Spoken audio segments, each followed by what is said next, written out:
வணக்கம். டான் தமிழொலியின் இரவு நேர பிரதான செய்தி அறிக்கையோடு இணைந்திருக்கும் நான் ஜெகநாதன் சஜித். முதலில் தலைப்புச் செய்திகள். இந்தியாவின் பாதுகாப்புக்கு அச்சுறுத்தல் ஏற்படும் வகையில் இலங்கை செயற்படாது என ஜனாதிபதி அனுரகுமார் திசாநாயக்க தெரிவிப்பு. அரசாங்கம் அரசியல் தட்டுப்பாட்டிற்கு காரணமாகியுள்ளதாக நாடாளுமன்ற உறுப்பினர் கயந்த கருணாதிலக குற்றச்சாட்டு. உயிர்த்த ஞாயிறு தாக்குதலை மறைக்க இடமளிக்க முடியாது என ஞானசார தேரர் தெரிவிப்பு. மன்னார் நகரசபையினர் இன்று நாள் சந்தை வியாபாரிகளை அப்புறப்படுத்த முற்பட்ட போது முரண்பாடு. நீதியமைச்சர் ஹர்ஷன நாணயக்கார சிஏடியில் முறைப்பாடு. பங்களாதேஷில் 2025 அல்லது 2026 ஆண்டின் தொடக்கத்தில் பொது தேர்தல் நடத்தப்படும் என இடைக்கால தலைவர் அறிவிப்பு.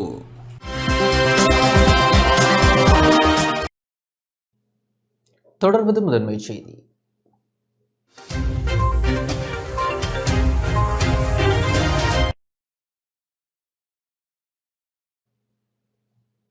இந்தியாவின் பாதுகாப்புக்கு அச்சுறுத்தல் ஏற்படும் வகையில் இலங்கை செயற்படாது என ஜனாதிபதி அனுரகுமார் திசாநாயக்க தெரிவித்துள்ளார். இந்தியாவின் பாதுகாப்பிற்கும் பிராந்தியத்தின் ஸ்திரத்தன்மைக்கும் பாதிப்பை ஏற்படுத்தும் வகையில் எந்த ஒரு நாடும் இலங்கையை பயன்படுத்த ஒருபோதும் இடமளிக்கப்பட மாட்டாது என ஜனாதிபதி அனுரகுமார் திசாநாயக்க தெரிவித்துள்ளார். 3 நாள் உத்தியோகபூர்வ விஜயம் மேற்கொண்டு இந்தியா சென்றுள்ள ஜனாதிபதி அனுரகுமார் திசாநாயக்கவிற்கும் இந்திய பிரதமர் நரேந்திர மோடிக்கும் இடையிலான சந்திப்பு இன்று பிற்பகல் பிரதமரின் உத்தியோகபூர்வ இல்லமான ஹைதராபாத் மாளிகையில் இடம்பெற்றது. அதனைத் தொடர்ந்து இரட்டை வரி விதிப்பை தடுப்பது மற்றும் அரசு அதிகாரிகளின் திறன் மேம்பாடு குறித்த புரிந்துணர்வு ஒப்பந்தங்கள் இந்திய இலங்கை தலைவர்கள் முன்னிலையில் கைச்சாத்திடப்பட்டன. இந்தியாவின் வெளிவிவகார கொள்கையில் இலங்கைக்கு விசேட இடம் உள்ளது என்பதை தாம் நன்கு அறிந்ததாக கூட்டு செய்தியாளர் சந்திப்பில் ஜனாதிபதி அனுரகுமார் திசாநாயக்க நினைவு கூர்ந்தார். ஜனாதிபதி அனுரகுமார் திசாநாயக்க தனது முதலாவது வெளிநாட்டு விஜயத்திற்காக இந்தியாவை தெரிவு செய்தவை தொடர்பில் தாம் மகிழ்ச்சி அடைவதாக இந்திய பிரதமர் நரேந்திர மோடி தெரிவித்தார். எதிர்கால நோக்குடன் இரு நாடுகளுக்கும் இடையிலான தொடர்புகளை புதிய கோணத்தில் கொண்டு செல்லும் வகையில் பௌதீக, டிஜிட்டல் மற்றும் எரிசக்தி ஆகிய பிரதான துறைகளை பலப்படுத்துவதற்காக இலங்கைக்கு தொழில்நுட்ப ஆதரவை வழங்குவதும், இரு நாடுகளுக்கும் இடையே மின்சார வலையமைப்பு இணைப்பு மற்றும் பல் உற்பத்தி பெட்ரோலிய குழாய் இணைப்பை ஏற்படுத்துவது என்பன குறித்தும் இந்த கலந்துரையாடலில் கவனம் செலுத்தப்பட்டது. இந்திய அபிவிருத்தி ஒத்துழைப்பை தொடர்ந்து முன்னெடுக்கும் வகையில் அனுராதபுரம் புகையிரத பாதை சமிக்ஞை கட்டமைப்பு மற்றும் காங்கேசன்துறை துறைமுக புனரமைப்பு என்பவற்றுக்கு உதவி வழங்குவது தொடர்பிலும் நீண்ட கலந்துரையாடல் இடம்பெற்றது. இந்திய கல்வி ஒத்துழைப்பின் கீழ் அடுத்த வருடம் முதல் யாழ்ப்பாணம் மற்றும் கிழக்கு மாகாண பல்கலைக்கழகங்களை சேர்ந்த 200 மாணவர்களுக்கு மாதாந்த புலமைப்பரிசில்கள் வழங்கப்பட உள்ளன. அடுத்த 5 வருடங்களில் 1500 இலங்கை அரச ஊழியர்களுக்கு இந்தியாவில் பயிற்சி அளிக்க இந்திய பிரதமர் நரேந்திர மோடி சம்மதம் வெளியிட்டார். அத்துடன் வீடமைப்பு, புதுப்பிக்கத்தக்க எரிசக்தி மற்றும் உட்கட்டமைப்பு, விவசாயத்துறை, பால் உற்பத்தித்துறை மற்றும் கடற்தொழில்துறை முன்னேற்றம் என்பவற்றுக்கு இந்தியா ஒத்துழைப்பு வழங்கும் எனவும் இந்திய பிரதமர் குறிப்பிட்டுள்ளார்.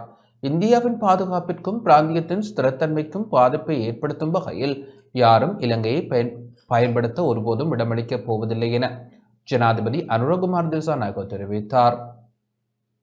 பாதுகாப்பு ஒத்துழைப்பின் கீழ் கடற்சார் பாதுகாப்பு, பயங்கரவாத ஒழிப்பு, இணைய பாதுகாப்பு, கடத்தல் மற்றும் திட்டமிடப்பட்ட குற்றங்களுக்கு எதிராக போராடுதல், மனிதாபிமான உதவி மற்றும் அனர்த்த நிவாரணம் போன்ற விடயங்களில் ஒத்துழைப்பை அதிகரிப்பது குறித்தும் கலந்துரையாடலில் கவனம் செலுத்தப்பட்டது. இதன்போது இலங்கைக்கு விஜயம் செய்யுமாறு இந்திய பிரதமர் நரேந்திர மோடிக்கு ஜனாதிபதி அனுரகுமார் திசாநாயக்க அழைப்பு விடுத்தார்.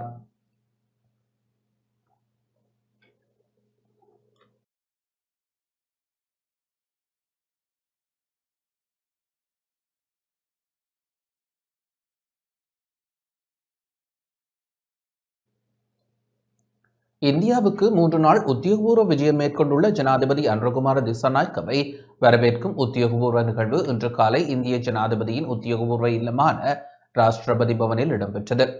குதிரைப்படி அணிவகுப்புடன் ராஷ்டிரபதி பவனுக்கு அழைத்துச் செல்லப்பட்ட ஜனாதிபதி அனுரகுமார் திசாநாயக்கவிற்கு இந்திய ஜனாதிபதி திரௌபதி முர்மு மற்றும் பிரதமர் நரேந்திர மோடி ஆகியோரால் மகத்தான வரவேற்பு அளிக்கப்பட்டது.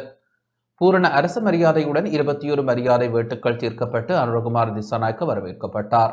தொடர்ந்து இந்திய ராணுவத்தின் அணிவகுப்பு மரியாதை வழங்கி வரவேற்பு அளிக்கப்பட்டது. அதன்பின் இருதரப்பு பிரதிநிதிகளும் இருநாட்டு தலைவர்களுக்கும் அறிமுகம் செய்யப்பட்டனர். ஜனாதிபதி அனுரகுமார் திசாநாயக்கவின் உத்தியோகபூர்வ வரவேற்பு நிகழ்வில் ராஜதந்திரிகள் பலர் பங்கேற்றனர்.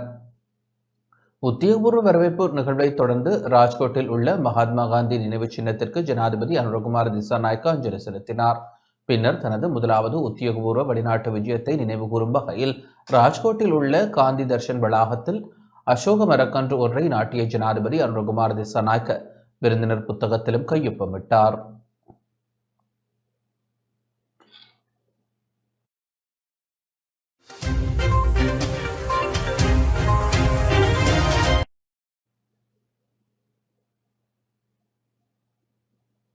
நாடாளுமன்ற அலுவல்கள் பற்றிய கூட்டம் இன்று இடம்பெற்றது. நாடாளுமன்ற அலுவல்கள் பற்றிய கூட்டம் இன்று இடம்பெற்றதாக சபை முதல்வரும் அமைச்சருமான விமல் ரத்நாயக்க தெரிவித்துள்ளார். நாடாளுமன்றத்தில் இன்று இடம்பெற்ற ஊடக சந்திப்பில் கலந்து கொண்டு கருத்து வெளியிடும் போதே அவர் இதனை தெரிவித்தார். පාර්ලිමේන්තුවේ කටයුතු පිළිබඳව එකඟතාවයන්ට පැමිණියා. යනුව දෙසැම්බර් நாடாளுமன்ற அலுவல்கள் பற்றிய கூட்டம் பிரதி சபாநாயகர் ரிஸ்வி சாலி மற்றும் குழுக்களின் பிரதி தவிசாளர் ஹேமாலி வீரசேகர தலைமையில் இன்று கூடியது. நாளைய தினமும் நாளை மறுதினமும் இடம்பெறவுள்ள நாடாளுமன்ற அலுவல்கள் பற்றி இதன்போது கலந்துரையாடப்பட்டது. நாளைய தினம் காலை 9:30 மணிக்கு நாடாளுமன்றம் கூடவுள்ளது. இதன்போது முதல் அங்கமாக 5 நாடாளுமன்ற உறுப்பினர்களின் பதவி பிரமாணம் இடம்பெறவுள்ளது. அதன் பிறகு புதிய சபாநாயகர் தெரிவு இடம்பெறவுள்ளது. அன்றைய தினம் முதலாவது வாய்மூல விடைக்கான கேள்வி நேரம் ஒதுக்கப்பட்டுள்ளது. 10 கேள்விகளுக்கு அமைச்சர்கள் சார்பில் உரிய பதில் வழங்கப்படும் என நாம் எதிர்பார்க்கிறோம். அதன் பின்னர் பாடசாலை மாணவர்களுக்கான ஒதுக்கீடுகளை மேற்கொள்வது தொடர்பிலான குறை நிரப்பு தொகை மதிப்பீடு பிரதமரால் சமர்ப்பிக்கப்பட்டு விவாதம் இடம்பெற உள்ளது. அதனைத் தொடர்ந்து சர்வதேச இறையாண்மை பத்திரங்களை மறுசீரமைப்பது தொடர்பில் எதிர்க்கட்சித் தலைவரால் கொண்டுவரப்படவுள்ள ஒத்திவைப்பு பிரேரணை மீதான விவாதத்துக்கு நேரம் ஒதுக்கப்பட்டுள்ளது. விசேடமாக 1 மணித்தியாலம் மேலதிகமாக ஒதுக்கப்பட்டு நாளைய தினம் மாலை 6:30 மணி வரை சபை நடவடிக்கைகள் தொடரவுள்ளன. நாளை மறுதினம் காலை 9:30 மணிக்கு நாடாளுமன்றம் கூடவுள்ளதுடன் வாய்மூல விடைக்கான கேள்வி நேரம் காலை 10:30 வரை ஒதுக்கப்பட்டுள்ளது. அதன் பின்னர் குறை நிரப்பு தொகை மதிப்பீடு தொடர்பான விவாதம் தொடரவுள்ளது. அது தொடர்பில் எதிர்க்கட்சியினரால் வாக்கெடுப்பு கோரப்பட்டால் நடத்தப்படும். எனினும் கட்சித் தலைவர்களால் அவ்வாறானதொரு கோரிக்கை இன்றைய தினம் முன்வைக்கப்படவில்லை. සැලසුම් කර තිබෙනවා. අප බලාපොරොත්තු වෙනවා. அரசாங்கம் அரிசி தட்டுப்பாட்டுக்கு காரணமாகியுள்ளதாக நாடாளுமன்ற உறுப்பினர் கயந்த கருணாதிலக தெரிவித்துள்ளார். அரிசி மாஃபியாவை நிறுத்துவதாக கூறிக்கொண்டு ஆட்சிக்கு வந்த அரசாங்கம் அரிசி தட்டுப்பாட்டுக்கு காரணமாக அமைந்துள்ளதாக எதிர்க்கட்சி நாடாளுமன்ற உறுப்பினர் கயந்த கருணாதிலக தெரிவித்துள்ளார். ஐக்கிய மக்கள் சக்தி அலுவலகத்தில் இன்று இடம்பெற்ற ஊடக சந்திப்பில் அவர் இதனை தெரிவித்தார்.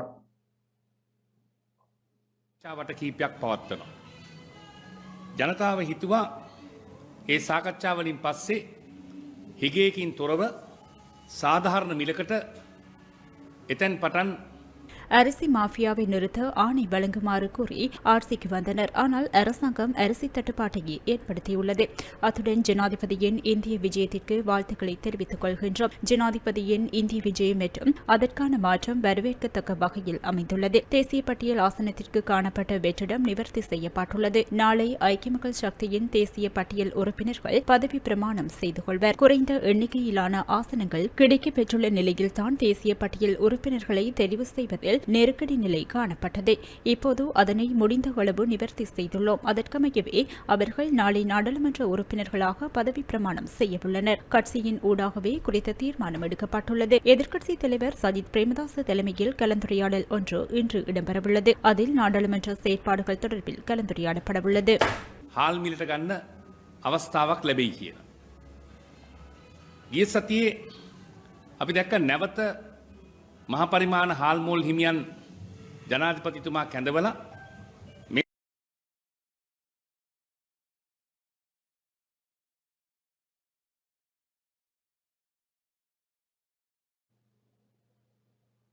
உயிர்த்தஞாறு தாக்குதலை மறைக்க இடமளிக்க முடியாது என ஞானசார தேரர் தெரிவித்துள்ளார். உயிர்த்தஞாறு தாக்குதல்கள் குறித்த உண்மையை மறைக்க இடமளிக்க முடியாது என பொதுபல சேனா அமைப்பின் பொதுச் செயலாளர் கலகுடாத்தே ஞானசார தேரர் தெரிவித்துள்ளார். கொழும்பில் இன்று இடம்பெற்ற ஊடகவியலாளர் சந்திப்பின் போதே அவர் இதனை தெரிவித்தார். නීති හදන්නේ තිබුණේ සංකල්ප පත්‍රිකාවක් හදන්න අවශ්‍ය බුද්ධිමතුන් එකතු කරලා මම ඒක කළා. මේ තියෙන්නේ ඒ වාර්තාව. මේ තියෙන්නේ ඒ පාස්කු உயிர்த்த ஞாயிறு தாக்குதல்களை தொடர்ந்து அது தொடர்பான விசாரணைகளை மேற்கொள்ள ஜனாதிபதி விசாரணை ஆணைக்குழு அமைக்கப்பட்டது. ஆணைக்குழு அறிக்கையில் சாட்சிகள் பல உள்ளன. ஆனால் நாம் கூறிய கருத்துக்களை மறைத்து உண்மையை மறைக்கும் விடயம் இடம்பெற்றுள்ளது. ஆனாலும் உண்மையை மறைக்க நாம் இடமளிக்கப் போவதில்லை. ஒரே நாடு ஒரே சட்டம் ஜனாதிபதி செயலணியை நிர்வகிக்கும் வாய்ப்பை முன்னாள் ஜனாதிபதி கோட்டாபய ராஜபக்ஷ எனக்கு கையளித்தார். அதற்காக நாடு தழுவிய ரீதியில் சேகரித்த தகவல்களின் அடிப்படையில் 47 பரிந்துரைகளை நாம் முன்வைத்தோம். அரசாங்கத்திற்கு தேவைப்படும் அனைத்து தகவல்களும் இதில் உள்ளடக்கப்பட்டுள்ளன. இந்த அறிக்கையை ஜனாதிபதியிடம் சமர்ப்பித்து உரிய நடவடிக்கைகளை மேற்கொள்வதற்கு முன்னராக முன்னாள் ஜனாதிபதி கோத்தாவின் ஆட்சி கவிழ்க்கப்பட்டது. அதனைத் தொடர்ந்து ரணில் விக்ரமசிங்கவிடம் இதனை கையளிக்கும் வாய்ப்பும் ஹக்கீம் எம்பியின் தலையீட்டின் காரணமாக வழங்கப்படவில்லை. ஆகவே தற்போதாயினும் இந்த விடயத்தை முன்கொண்டு செல்ல தேவையான நிறுவனத்தை அமைக்குமாறு தெரிவித்துக் கொள்ள விரும்புகின்றோம். එකරටක් එක නීතියක් යටතේ ගොනු කරපු කරුණු. ඒ කියන්නේ රටේ දිස්ත්‍රික්ක ඇත්තටම පුත්තලමට විතරයි අපිට යන්න බැරි වුණේ. පුත්තලම හැරුණකොට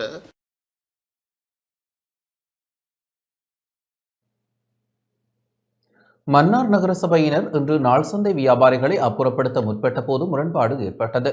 மன்னார் நகரசபைக்கு சொந்தமான வீதியில் நடைபாதை நாள் சந்தையில் வியாபார நடவடிக்கையில் ஈடுபட்டு வியாபாரிகளை அப்புறப்படுத்தும் நடவடிக்கை இன்று முன்னெடுக்கப்பட்டது. இதன்போது உள்நுழைந்து அடாவடியில் ஈடுபட்டதுடன் வியாபாரிகளை அச்சுறுத்தியதாக அரசாங்க கட்சியின் மன்னார் மாவட்ட அமைப்பாளர் என தன்னை அறிமுகப்படுத்திய நபர் மீது குற்றச்சாட்டு முன்வைக்கப்பட்டுள்ளது. மன்னார் நகர சபையினால் ஆண்டுதோறும் பண்டிகை கால வியாபார நடவடிக்கைக்கு என உள்ளூர் மற்றும் வெளியூர் பகுதிகளைச் சேர்ந்த வியாபாரிகளுக்கு குத்தகை அடிப்படையில் கடைகள் வாடகைக்கு விடப்படுவது வழமையாகும்.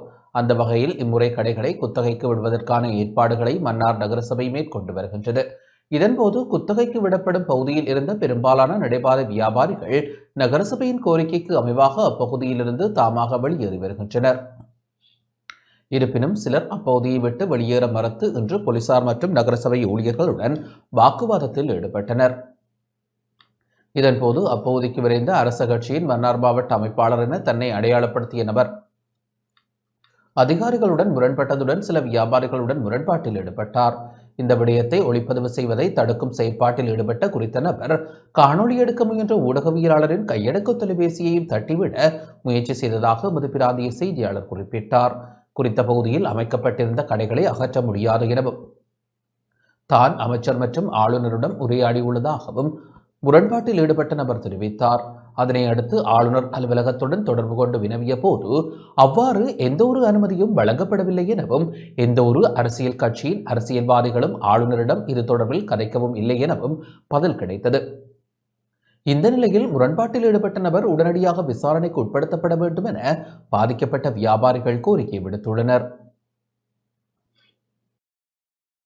நாங்க இதுல 21 பேர் வீதி வியாபாரத்துல வளமையா செஞ்சு கொண்டிருக்கிறோம். அதுல ஒரு 11 பேருக்கு மட்டும் அவங்க அரசியல் செல்வாக்குல அவங்க கடை எடுக்கிறதுக்காக அவங்களோட முயற்சியில அவங்க பல அதிகாரிகிட்ட போய் அவங்க எடுத்துட்டாங்க. ஆனா நாங்க 10 பேர்ல பாதிக்கப்பட்டு போய் இருக்கிறோம். எங்களுக்கு இந்த 10 பேருக்கும் ஒரு நியாயம் கிடைக்கணும்ன்றதான் எங்களோட கோரிக்கை. அதாவது அதை நான் நியாயத்தை தட்டி போய் கேட்க போன இடத்துல அதுல வந்து ஒரு அரசியல்வாதி உனக்கு பண்டித்தர கத்தாக்கரன் பழையாங்கன்னு சொல்லி என்ன பேசினேன். ஆனா அவர் அரசியல்வாதி என்னபடியால் நான் ஒன்னும் கதைக்கல. ஆனா இந்த அரசியல்வாதி இன்னைக்கு ரோட்ல வச்சு இவ்வளவு பேருக்கு முன்னால கதைச்சிட்டு போனவர் நாளைக்கு என்ன தனியை வச்சு இன்னும் செய்யலாம். அதுக்கு எந்த உயிருக்கும் சில எதிர்ப்புகள் இருக்கும். ஏன்னா அவங்களோட அரசியலுக்கு நான் ஒத்து போகாத சொல்லி அவர் அப்படி என்ன பேசிட்டு போனோம் என்ன தனியை இனம் கண்டு அவர் எனக்கு ஒரு ஏதாவது செய்யறதுக்கு முயற்சி செய்யலாம். அதனால எனக்கு அது ஒரு அச்சுறுத்தல். அதாவது எங்களோட வாழ்வாதாரம் 10 பேர் நாங்க ரோட்ல நின்று நாங்க வாழ்வாதாரம் இல்லாம பாதிக்கப்படுறது எங்களுக்கு ஒரு பாதி. எங்களுக்கும் புள்ள குட்டி இருக்கு. நாங்களே நாளாந்தம் இதுக்கு வரி செலுத்தி சீவிச்சு கொண்டுருவோம். அப்ப இந்த சீவியத்தை தான் நாங்க நகரசபையிட்ட தாழ்மையா கேட்கிறேன்னு சொன்னா எங்களுக்கும் நகரசபை ஒரு நியாயம் பெற்று தருவோம்.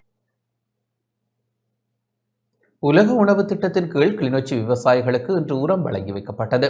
உலக உணவு திட்டத்தின் கீழ் ரஷ்ய அரசாங்கத்தினால் இலங்கைக்கு வழங்கப்பட்ட ஆளி உரம் இன்று கிளிநொச்சி விவசாயிகளுக்கு வழங்கி வைக்கப்பட்டது.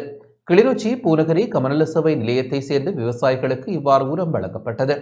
நீர்ப்பாசன காணிகளுக்கு 1 ஏக்கருக்கு 12 கிலோ வீதமும் மானாவாரி காணிகளுக்கு 1 ஏக்கருக்கு 10 கிலோ வீதமும் உரம் வழங்கப்பட்டது. பூநகரை கமநல சேவை நிலையத்திற்குட்பட்ட 5000க்கும் மேற்பட்ட விவசாயிகளுக்கு உரம் வழங்கப்பட உள்ளது. இன்றைய தினம் சின்ன பல்லவராயன்கட்டு கமக்காரர் அமைப்பிற்குட்பட்ட 145 விவசாயிகளுக்கு உரம் வழங்கப்பட்டது. இதில் பூநகரி கமநல சேவை நிலைய அபிவிருத்தி உத்தியோகத்தர்கள் பங்கேற்றனர்.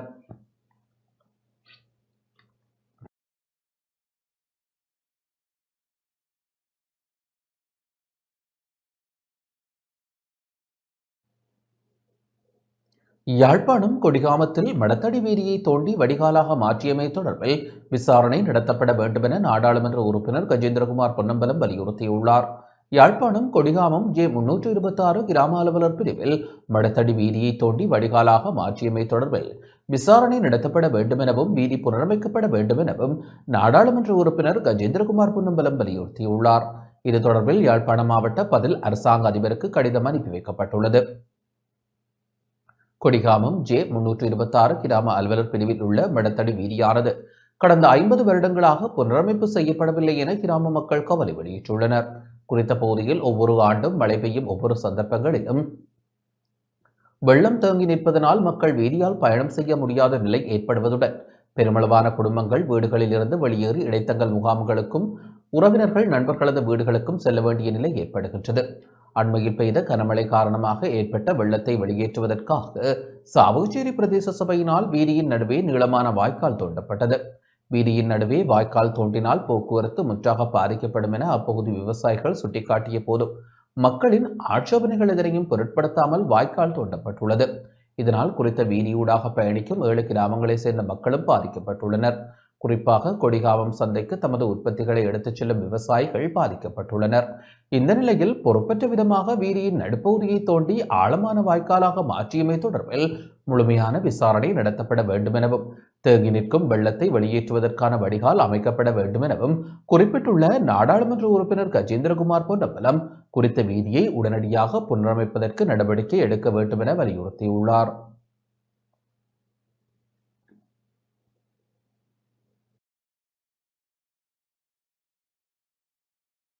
அம்பாறை மாவட்டத்தில் 34வது தேசிய மத்தியஸ்த தின நிகழ்வு இடம்பெற்றது.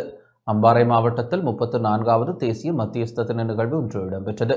அம்பாறை மாவட்ட அரசாங்க அதிபர் சிந்திக்க அபேவிக்ரம தலைமையில் இடம்பெற்ற நிகழ்வில் மாவட்ட செயலக மாநாட்டு மண்டபத்தில் இடம்பெற்றது. மங்கள விளக்கேற்றல், சர்வமத மீள பிரார்த்தனை, வரவேற்பு நடனம், வரவேற்பு உரை உள்ளிட்ட நிகழ்வுகள் இடம்பெற்று கடந்த 25 வருடங்களுக்கு மேலாக மத்தியஸ்த சபையில் கடமையாற்றியவர்கள் தெரிவு செய்யப்பட்டு சான்றிதழ் வழங்கி கௌரவிக்கப்பட்டமை குறிப்பிடத்தக்கது. மத்தியஸ்த சபைகளின் செயற்பாட்டை மேலும் வலுவடைய செய்யும் நோக்கில் நீதியமைச்சின் ஆலோசனைக்கு அமைய மத்தியஸ்த சபைகள் ஆணைக்குழுவினால் ஒவ்வொரு மாவட்டங்களிலும் இந்த நிகழ்வு ஏற்பாடு செய்யப்பட்டுள்ளது. நிகழ்வில் மத்தியஸ்த சபையின் செயற்பாடுகள், அதன் மூலம் மேற்கொள்ளப்பட்ட வெற்றி செயற்பாடுகள் தொடர்பிலும் எதிர்நோக்கும் சவால்கள் தொடர்பிலும் கருத்துரைகளும் அனுபவ பகிர்வுகளும் இடம்பெற்றன. நிகழ்வில் நீதியமைச்சின் மாவட்ட பயிற்சி உத்தியோகத்தர்களான சமன் நாரங்கமன மற்றும் MIM ஆசாத் உட்பட விசேட காணி மத்தியஸ்த சபை மற்றும் ஏனைய மத்திய சபைகளின் தவிசாளர்கள், மத்தியஸ்தர்கள், அபிவிருத்தி உத்தியோகத்தர்கள் என பலர் கலந்து கொண்டனர்.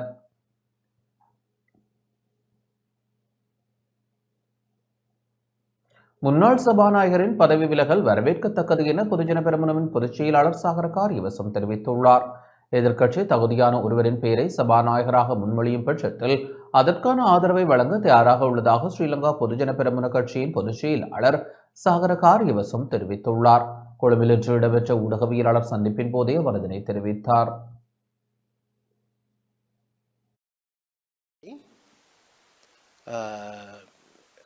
මේ රටේ මුදල් වෙන රටවල් වලට ගෙනහිල්ලා තියෙනවා නම් ඒ ගෙනිච්ච முன்னாள் சபாநாயகர் அசோக ரன்வெல பதவியை ராஜினாமா செய்தமை வரவேற்கத்தக்க விடயமாகும். இருப்பினும் தேசிய மக்கள் சக்தியினர் புதிய அரசியல் கலாச்சாரத்தை உருவாக்குவதாக கூறிக்கொண்டே ஆட்சிக்கு வந்தனர். ஊழல்வாதிகள், பொய்யுரைப்பவர்களுக்கு அவர்களின் அரசாங்கத்தில் இடமில்லை என கூறிக்கொண்டே ஆட்சிக்கு வந்தனர். அவர்கள் நாட்டு மக்களுக்கு பாரிய வாக்குறுதிகள் பலவற்றையும் வழங்கினர். ஆகவே அத்தகைய கட்சிக்குள் போலியான கல்வி சான்றிதழை சமர்ப்பிக்கும் ஒருவருக்கு இடமில்லை என்றே கூற முடியும். நாட்டு மக்களுக்கு அவர்கள் அளித்த வாக்குறுதிகளை அவ்வாறாகவே நிறைவேற்றுவார்களாயின் அது சிறந்த விடயமாக அமையும். எம்முடைய கட்சி சார்பில் 3 நாடாளுமன்றத்தில் அங்கம் வகிக்கின்றனர். இத்தகைய பின்னணியில் பிரதான எதிர்க்கட்சி தகுதியான ஒருவரை சபாநாயகர் பதவிக்கு முன்மொழியும் பட்சத்தில் அவர்களுக்கு ஆதரவு வழங்க தயாராக உள்ளோம். මුදල් හොයාගන්න උදව් කරන්නම් කියලා.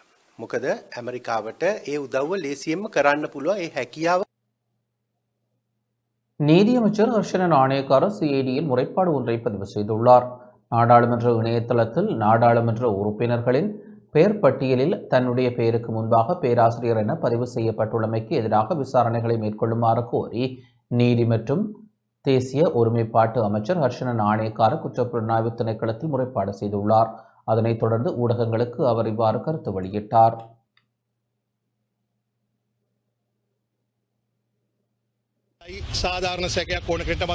நான் எந்த சந்தர்ப்பத்திலும் என்னுடைய பெயருக்கு முன்பாக பேராசிரியர் என்ற பதத்தை பயன்படுத்தியதில்லை. பதவியேற்பு பத்திரத்திலும் கூட நான் அதனை திருத்தம் செய்திருந்தேன். நான் பேராசிரியர் பதவியை வகிக்கவில்லை. இத்தகைய பின்னணியில் எவ்வாறு என்னுடைய பெயருக்கு முன்பாக பேராசிரியர் பதவியை இட முடியும்? என்னுடைய பெயருக்கு அபகீர்த்தியை ஏற்படுத்தும் நோக்கில் இந்த விடயம் மேற்கொள்ளப்பட்டுள்ளதான சந்தேகம் எழுந்துள்ளது. திட்டமிடப்பட்ட ரீதியில் மேற்கொள்ளப்பட்ட விடயமா என்ற சந்தேகம் எழுந்துள்ளது.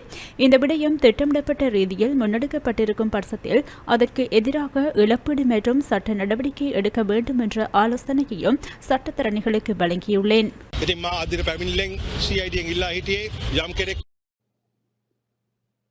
யாழ்ப்பாணம் போதனா வைத்தியசாலைக்குள் அத்துமீறி நுழைந்தமை தொடர்பான வழக்கில் நாடாளுமன்ற உறுப்பினர் அர்ஜுனாவுக்கு பிணை வழங்கப்பட்டுள்ளது.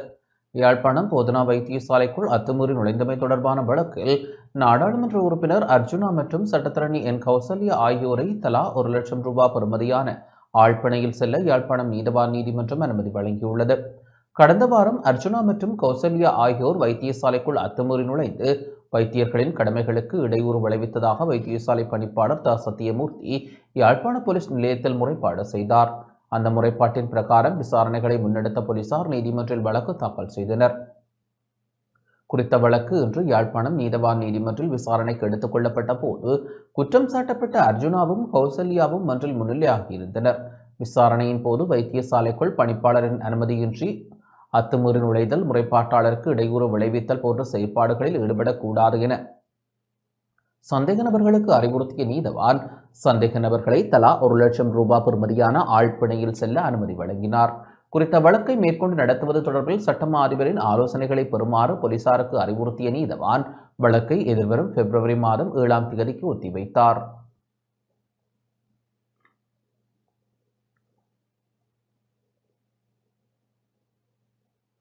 மன்னார் ஊர்மனை கிராமத்தில் கடந்த பிப்ரவரி மாதம் சிறுமியை கொலை செய்த நபர் விளக்கமறியலில் வைக்கப்பட்டுள்ளார்.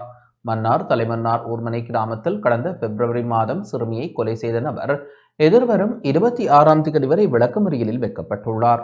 10 வயது சிறுமி பாலியல் துஷ்பிரயோகத்திற்கு உள்ளாக்கப்பட்டு கொலை செய்யப்பட்ட சம்பவம் தொடர்பில் கைது செய்யப்பட்ட 55 வயதான நபர் தப்பிச் சென்ற நிலையில் குறித்த நபர் கைது செய்யப்பட்டு இன்று மன்னார் நீதிமன்றில் ஆஜர்படுத்தப்பட்ட போது குறித்த நபரை எதிர்வரும் 26ஆம் தேதி வரை விளக்கமறியலில் வைக்குமாறு மன்னார் நீதவான் KLM சாஜித் உத்தரவிட்டார். முன்னர் விளக்கமறியலில் வைக்கப்பட்டிருந்த குறித்த நபர் தப்பிச் சென்ற நிலையில் நேற்று திருகோணமலை குச்சவெளி பிரதேசத்தில் உள்ள காட்டுப்பகுதியில் பதுங்கியிருந்த நிலையில் போலீசாரால் கைது செய்யப்பட்டு தலைமன்னார் போலீசாரிடம் ஒப்படைக்கப்பட்டார். குறித்த நபரிடம் தலைமன்னார் போலீசார் விசாரணைகளை முன்னெடுத்த பின்னர் இன்று காலை மன்னார் மாவட்ட பொது வைத்தியசாலை சட்ட வைத்திய அதிகாரியின் பரிசோதனைக்கு உட்படுத்தி மன்னார் நீதிமன்றில் ஆஜர்படுத்தினர். இதன்போது விசாரணைகளை மேற்கொண்ட மன்னார் நீதவான் சந்தேக நபரை எதிர்வரும் 26ஆம் தேதி வரை விளக்கமறியலில் வைக்க உத்தரவிட்டார். குறித்த சந்தேக நபர் கடந்த மே மாதம் வவுனியா வைத்தியசாலையில் சிகிச்சைக்காக அனுமதிக்கப்பட்ட வேளை வைத்தியசாலையில் இருந்து தப்பிச் சென்றமை குறிப்பிடத்தக்கது.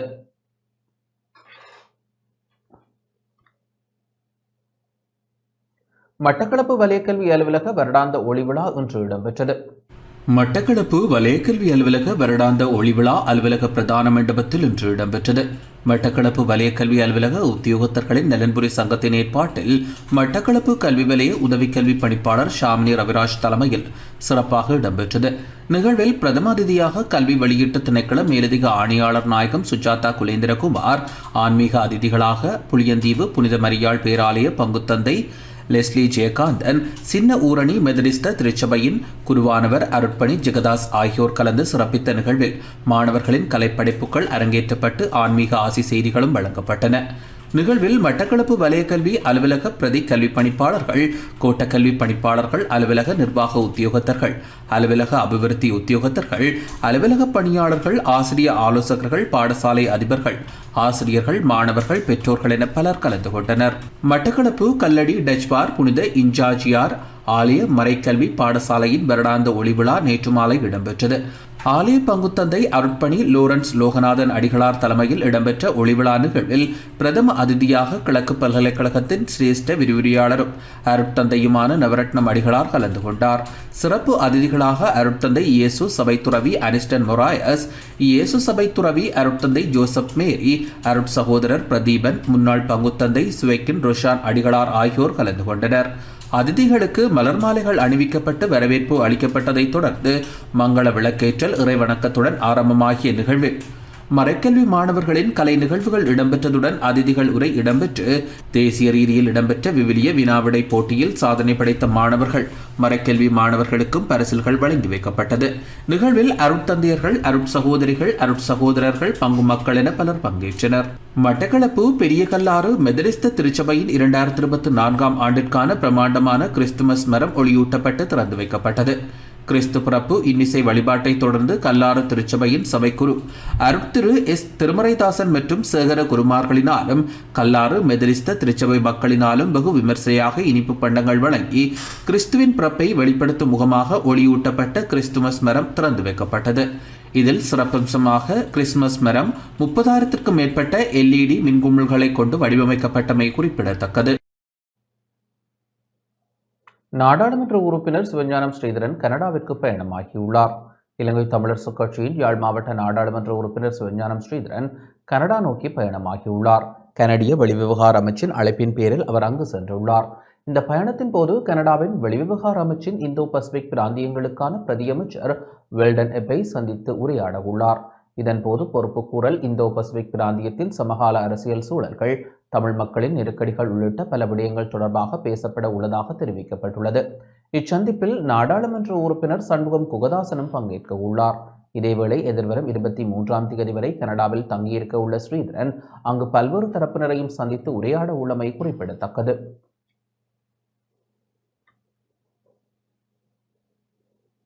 போலீஸ் ஊடக பேச்சாளர் புத்தக மனதுங்க பதவியேற்றுள்ளார். போலீஸ் ஊடக பேச்சாளராக நியமிக்கப்பட்டுள்ள சிரேஷ்ட போலீஸ் அத்தியட்சகர் சட்டத்திரணி புத்திக்க மனதுங்க என்ற தனது கடமைகளை பொறுப்பேற்றுக் கொண்டார். பத்திரமுல்லையில் அமைந்துள்ள போலீஸ் ஊடக பிரிவில் இந்நிகழ்வு இடம்பெற்றது. கொழும்பு ஆனந்தா கல்லூரியின் பழைய மாணவரான மனதுங்க பேராதனை பல்கலைக்கழகத்தின் விஞ்ஞான பட்டதாரியானதுடன் அதே பல்கலைக்கழகத்தில் அந்த துறையில் முதுமாறி பட்டத்தையும் பெற்றுக் கொண்டுள்ளார். மேலும் இலங்கை திறந்த பல்கலைக்கழகத்தில் கற்று சட்டத்திறனியாகவும் தகமை பெற்றுள்ளார். 2014ஆம் ஆண்டு உதவி போலீஸ் அத்தியட்சகராக நியமனம் பெற்ற அவர் 2020ஆம் ஆண்டு போலீஸ் அத்தியட்சகராகவும் 2024ஆம் ஆண்டு சிரேஷ்ட போலீஸ் அத்தியட்சகராகவும் பதவி உயர்வு பெற்றுள்ளமை குறிப்பிடத்தக்கது.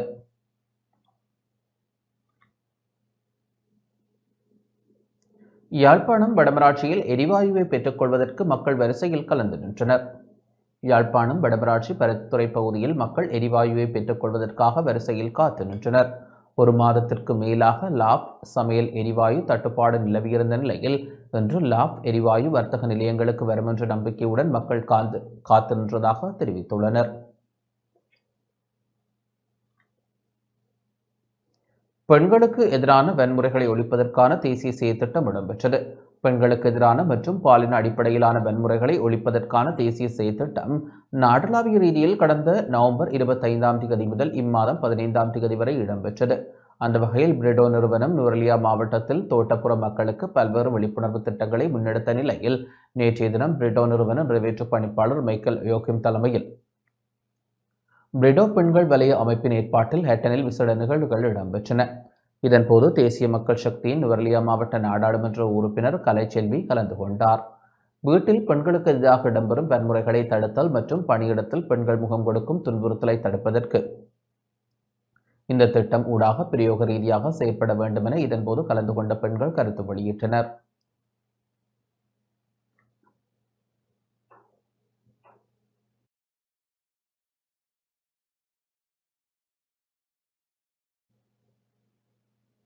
சர்வதேச சந்தையில் மசகு எண்ணெயின் விலை வீழ்ச்சியை பதிவு செய்துள்ளது.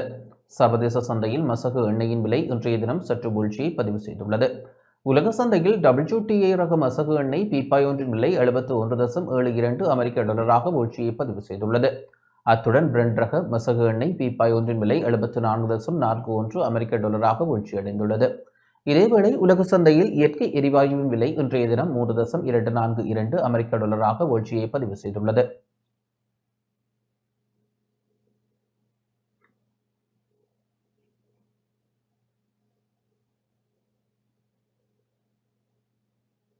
எதிர்வரும் 24 மணி நேரத்தில் தென்கிழக்கு வங்கக்கடலில் குறைந்த காற்றழுத்த தாழ்வு மண்டலம் உருவாகும் என எதிர்வு கூறப்பட்டுள்ளது. எதிர்வரும் 24 மணி நேரத்தில் தென்கிழக்கு வங்கக்கடலில் குறைந்த காற்றழுத்த தாழ்வு மண்டலம் உருவாக வாய்ப்புள்ளதாக வளிமண்டலவியல் திணைக்களம் எதிர்வு கூறியுள்ளது. மேலும் அந்த அமைப்பு மெதுவாக உருவாகி மேற்கு வடமேற்கு நோக்கி நகர்ந்து அடுத்த 2 நாட்களுக்கு வடக்கே தமிழக கடற்கரையை நோக்கி நகர வாய்ப்புள்ளதாக தெரிவிக்கப்பட்டுள்ளது. அதேவேளை வடக்கு, கிழக்கு, வடமத்திய மற்றும் ஊவா மாகாணங்களிலும் மாத்தளை மாவட்டத்திலும் சில இடங்களில் 100 மில்லிமீட்டர் வரை பலத்த மழை பெய்யக்கூடும். மேற்கு கரையோர பகுதிகளில் காலை வேளையில் சிறிதளவு மழை பெய்யக்கூடும். வடக்கு, வடமத்திய, வடமேல் மாகாணங்களிலும் மற்றும் மாத்தளை, திருகோணமலை மாவட்டங்களிலும் அவ்வப்போது மணிக்கு 40 கிலோமீட்டர் வேகத்தில் காற்று வீசக்கூடும். மத்திய, சப்ரகமுவ மற்றும் தென் மாகாணங்களில் பனிமூட்டமான நிலை காணப்படும் என எதிர்பார்க்கப்படுகின்றது. இடியுடன் கூடிய மழையின் போது தற்காலிக பலத்த காற்று மற்றும் மின்னல் அபாயத்தை குறைப்பதற்கு தேவையான நடவடிக்கைகளை எடுக்குமாறு வளிமண்டலவியல் திணைக்களம் அறிவுறுத்தியுள்ளது.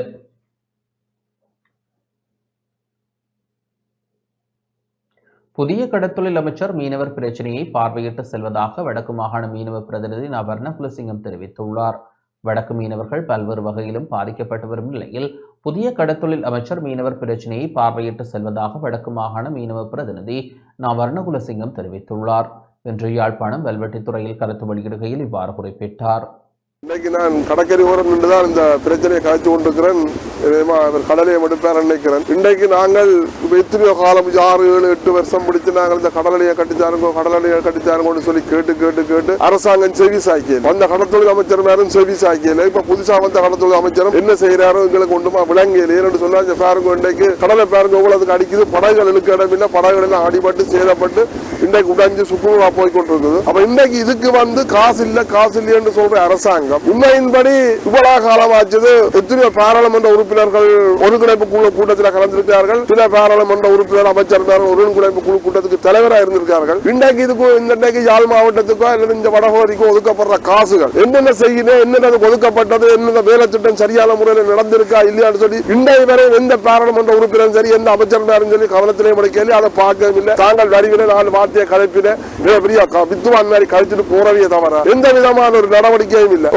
காசு திரும்பி சிறதேரிக்கு போயிருக்கேன். இதேதான் முதல் வடக்கு மாநில சபையும் இதைத்தான் செய்தது. இங்க உள்ள வேலையில செய்யாமல் காசுகளை திருப்பி அனுப்பி கொண்டிருக்கிறீர்கள். அதே மாதிரி இப்பவும் திருப்பி அனுப்பி கொண்டே இருக்கிறீர்கள். உங்களுக்கு வேலை செய்யணும். வேலை செய்ய தெரியாட்டி நீங்கள் வேலை செய்ய விடணும். பற்றி கடத்தொழில் அமைச்சர் ஒருங்கிணைப்பு குழு தலைவராக இருக்கிறார். ஆனால் கடத்தொழிலை பற்றி ஒரு அவர் கட்சியால உருவாக்கப்பட்டால் இன்றைக்கு கட்சியால ஒரு கூட்டுறவு திணைக்களத்தால கட்சி சொன்ன ஆளை கொண்டு சமூகத்தில் போட்டு அவர் தான் ஏதோ கலைச்சிக்காரு. இந்திய நிலப்படை பற்றி அவங்களுக்கு தெரியும். இந்த உள்ளூர்ல இருக்கிற பிரச்சனை தெரியாது. மட்டக்களப்பு ஆரையம்பதி பாலமுனை முஹைதீன் ஜும்மா பள்ளிவாயல் உண்டியல் திருடப்பட்டுள்ளது. மட்டக்களப்பு ஆரையம்பதி பாலமுனை முஹைதீன் ஜும்மா பள்ளிவாயல் உண்டியல் களவாடப்பட்டுள்ளது. இன்று அதிகாலை இச்சம்பவம் இடம்பெற்றிருக்கலாம் என சந்தேகிக்கப்படுகின்றது. பள்ளிவாயலுக்குள் நுழைந்த இளைஞர் ஒருவர் பள்ளிவாயல் உண்டியலை திருடுவது பள்ளிவாயலின் சிசிடிவி காணொலியில் பதிவாகியுள்ளது. இது தொடர்பாக பள்ளிவாயல் நிர்வாகத்தினர் காத்தான்குடி போலீஸ் நிலையத்தில் முறைப்பாடு செய்துள்ளனர். சம்பவம் தொடர்பாக காத்தான்குடி போலீசார் விசாரணைகளை மேற்கொண்டு வருகின்றனர். இத்துடன் இந்த செய்தி அறிக்கை நிறைவடைகின்றது. வணக்கம்.